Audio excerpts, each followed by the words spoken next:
Oke, sahabat Retail Team Sejahtera Indonesia, kali ini kita akan coba bahas untuk sesi 2 tentang bagaimana memaksimalkan penjualan lewat Facebook. Materi ini, disclaimer, hanya kita fokuskan untuk para teman-teman yang baru pemula, yang baru tahu bahwasanya Facebook bisa jualan, Facebook bisa sebagai ladang uang, ya. Oleh sebab itu, ini hanya kita fokuskan bagi teman-teman yang benar-benar pemula, yang baru. Nah, oleh sebab itu, sesi 2 ini kita akan bahas 4 hal. Yang pertama adalah handling respon konsumen.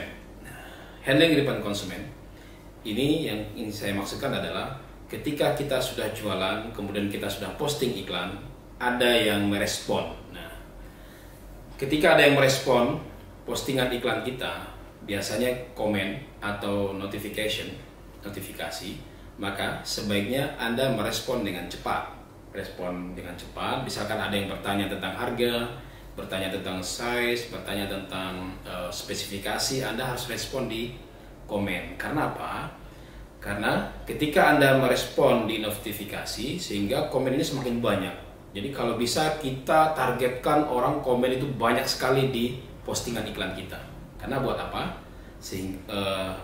Fungsinya adalah supaya timeline-nya orang-orang itu tetap iklan Anda ini posisi di timeline mereka, di teman-teman Anda ada di posisi 1 terus, ya. Nah, oleh sebab itu, responlah dengan baik semua komen notifikasi. Biasanya orang memposting iklan kadang-kadang tidak ada harganya. Saya sih menyarankan sebaiknya kepada Anda untuk memposting iklan Anda, produk Anda, posting langsung size, spesifikasi, kemudian harga. Kenapa? Karena hari ini semua orang bisa mencari harga. Semua orang bisa mengcompare harga. Baik dari marketplace yang ada, dari Shopee, JDID, Tokopedia, Bukalapak, dan sebagainya, OLX, Lazada, dan sebagainya, mereka bisa mengcompare harga. Apalagi produk yang Anda jual adalah produk yang ada di mana-mana. Jadi tidak perlu lagi menyembunyikan harga. Tetapi Anda juga bisa merespon konsumen lewat inbox atau WA. Apa sih tujuannya? Tujuannya adalah supaya kita punya database mereka yang komen. Database-nya apa? WA-nya mereka ada, atau mereka memang benar-benar berniat untuk membeli produk Anda. Nah, makanya ketika kita tawarkan untuk lanjut di WA atau lanjut di inbox, kalau mereka memang tertarik, mereka akan mau lanjut di inbox atau WA. Tetapi ada juga hari ini orang yang tidak suka ketika Anda balas ke lanjut WA ya, atau saya inbox ya, ada juga yang tidak suka. Makanya sebaiknya komennya direspon dulu, kemudian bilang saja apakah bisa kita lanjutkan lewat WA atau bisa kita lanjutkan lewat inbox. Itu lebih baik lagi. Oke, begitu cara respon konsumen. Yang kedua adalah ketika Anda ingin merespon lewat WA, kalau memang Anda waktunya tidak terbatas, silakan fast respon. Tetapi kalau seandainya Anda memang sambil kerja, sambil melakukan sesuatu, beraktivitas yang lain, Anda juga sampaikan bahwasanya saya slow respon ya, karena ada A, karena ada B, karena ada C. Karena apa? Ini penting bagi konsumen ketika tahu bahwasanya Anda memang slow respon, sehingga mereka tidak komplain. Nah, inilah salah satu keuntungan kita berjualan online. Karena apa? Kita bisa mengatur waktu. Oleh sebab itu penting bagi kita di awal menampilkan produk kita, sampaikan di bio kita, sampaikan juga di aturan toko kita. Kami hanya melayani misalkan dari jam 9 sampai jam 5 atau jam 9 sampai jam 20, sehingga ini orang jelas. Ketika orang mengkonfirmasi, orang nggak kecewa. Nah, jadi bagaimana respon terbaik itu adalah satu, lewat notifikasi atau komen di postingan yang Anda iklankan, atau Anda lanjutkan lewat WA. Nah, penting juga bagi Anda ketika ada orang yang respon, tanggapilah dengan bahasa yang santun, bahasa yang menarik, bahasa yang sopan, ya kan? Karena itu bagi mereka sangat memberikan empati yang luar biasa. Karena memang kadang ada orang yang konsumen yang sensitif. Mungkin bahasa Anda kurang nyaman, ada bahasa Anda kurang baik, atau pendek-pendek jawabannya, mereka nggak nyaman. Berikanlah jawaban yang menarik, jawaban yang semaksimal mungkin. Memang ada sih tipe konsumen yang hit and run. Mereka udah nanya banyak ya, tapi akhirnya nggak beli. Nanya 1 kali banyak, nggak beli. Besok nanya lagi, nggak beli lagi ya. Anda silakan putuskan saja. Kalau memang orang ini udah sering banget, ya sudah, silakan aja tegaskan aja, Mbak ini jadi beli apa tidak ya. Kalau saya tidak, saya akan komen tidak akan melayani lagi misalnya kayak gitu kan, atau saya akan melayani yang lain misalnya kayak gitu ya, karena udah kebiasaan dia hit and run kan, satu kali beli. Tapi bahkan kadang-kadang orang kayak gini ini kalau kita sabar menanganinya, akhirnya beli juga gitu ya. Nah itu bisa juga. Oke. Jadi itu adalah handling respon konsumen. Yang kedua adalah handling komplain. Anggaplah Anda sudah melakukan penjualan, orang sudah membeli. Kemudian ada beberapa komplain. Biasanya yang terjadi adalah dari pengalaman saya, komplain yang pertama adalah satu, barang yang terkirim tidak sesuai dengan gambar. Nah makanya di awal saya ingatkan di sesi 1 sudah jelas, saya ingatkan bahwasanya fotolah apa adanya, sehingga produk Anda itu benar-benar real seperti apa yang Anda foto, sehingga tidak akan ada komplain. Yang kedua, yang pertama ya, komplain tidak sesuai dengan gambar. Yang kedua adalah kualitas tidak sesuai dengan apa yang Anda posting di depan. Ada apa yang Anda posting di iklan. Makanya saya ingatkan juga tadi di sesi 1, saya ingatkan juga di sesi 1 bahwasanya pahamilah produk Anda. Kalau memang dia kualitas murah meriah, kualitas menengah, kualitas branded atau kualitas mahal, pastikan bahwasanya memang produk Anda sesuai dengan spek itu. Sehingga ketika orang komplain Anda bisa jelaskan. Misalkan harga murah meriah, kualitas murah meriah. Jadi ketika mereka komplain kan saya udah ingatkan, Mbak, ini harganya murah meriah. Jadi kualitasnya juga standar apa adanya. Jadi saya tidak posting di awal kan gitu. Jadi sehingga ketika mereka komplain tentang kualitas, itu mereka sudah ingat, oh iya benar, ternyata produk yang saya jual, yang Anda jual adalah produk yang memang berkualitas sesuai dengan apa yang Anda posting. Yang ketiga, komplain tentang pengiriman. Ini sering banget terjadi.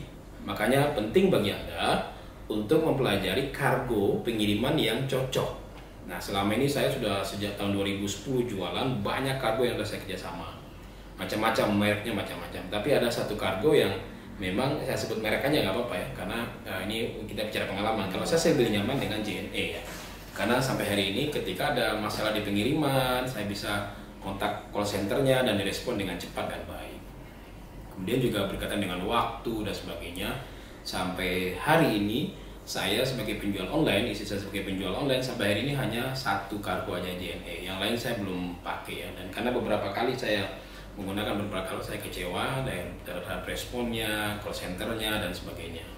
Tapi ya ini walaupun iklan nggak apa-apa lah. Yang penting biar pengalaman juga buat Anda. Tapi bisa jadi di tempat Anda berbeda. Silakan saja, tidak harus pakai JNE, bisa sudah pakai kargo-kargo yang lain. Ada Wahana, ada Tiki, ada JNT, dan banyak kargo-kargo lain yang juga bagus, yang besar. Tapi kalau ini kan berkaitan dengan kenyamanan kita masing-masing ya, silakan aja gunakan itu. Nah ketika terjadi komplain pengiriman, nah Anda ingatkan sama konsumen bahwasanya yang paling penting setelah terkirim, Anda catat resinya, Anda foto resinya, kirim ke mereka, sehingga mereka bisa tracking pengiriman itu sampai di mana.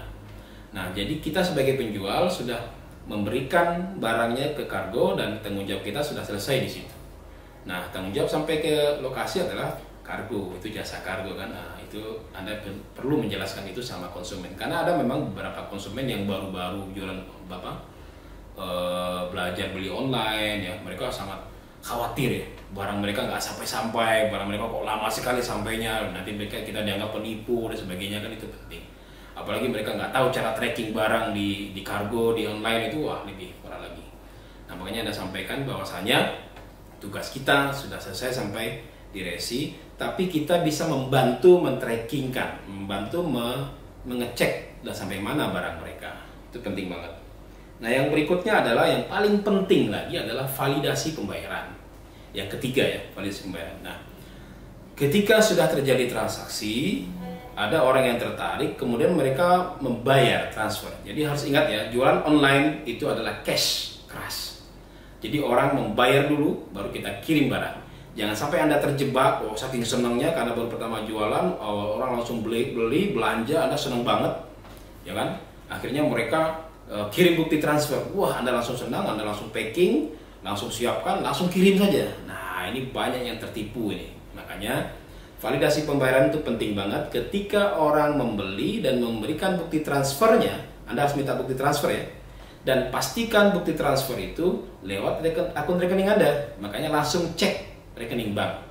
Makanya saya sarankan lebih baik Anda punya M-Banking atau SMS Banking atau Internet Banking ya.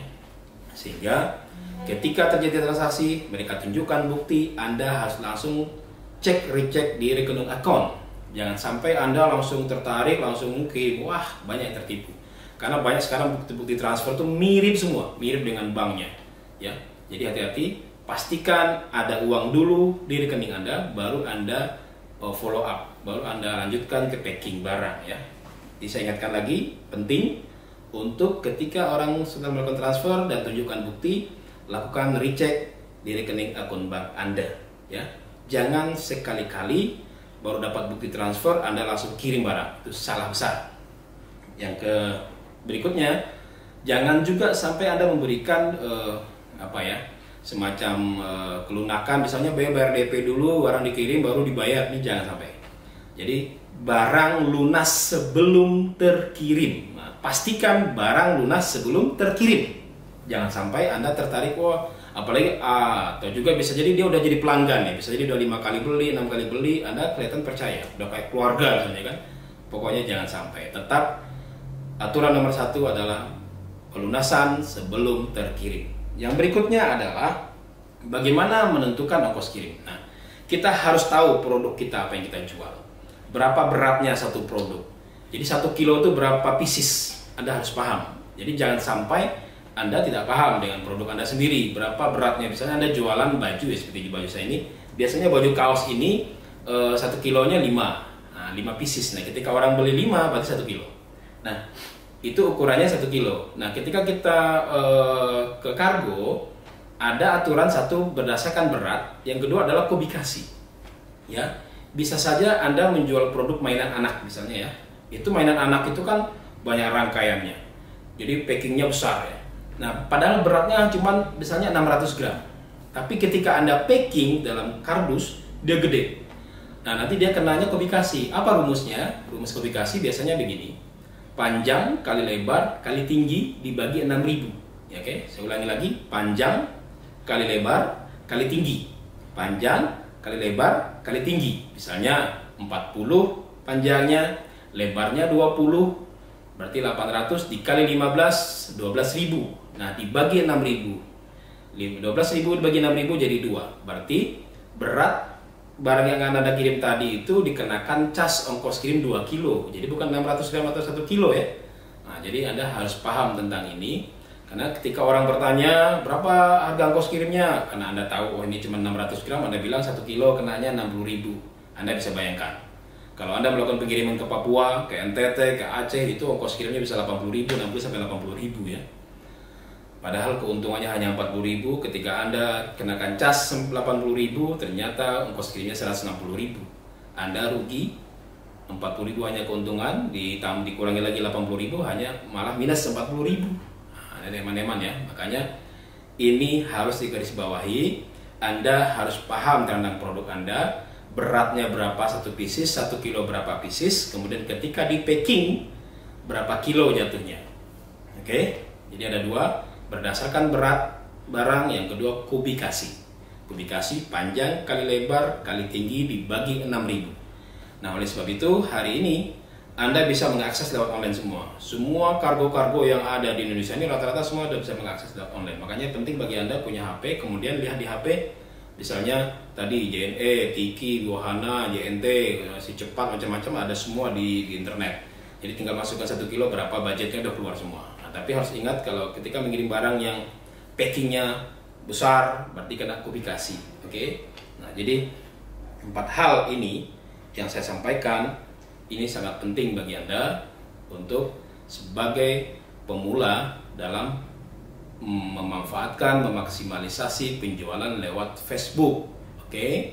Nah, jadi ada 4 hal. Yang satu, pertama handling konsumen, yang kedua adalah handling handling komplain, validasi pembayaran, kemudian tentang ongkos kirim dan berapa berat barang Anda.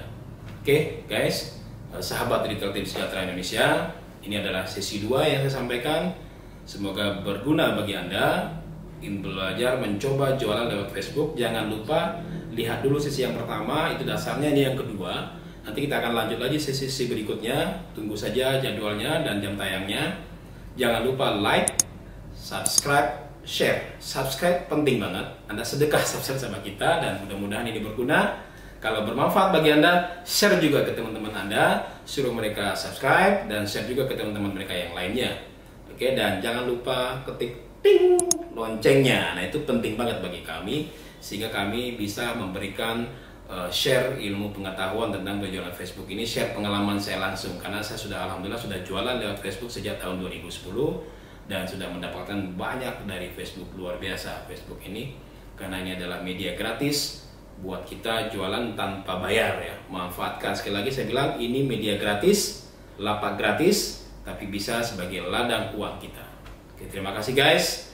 Jangan lupa subscribe, tekan loncengnya dan sedekah share ke teman-teman lain. Terima kasih, kita akan ketemu lagi di sesi ketiga berikutnya.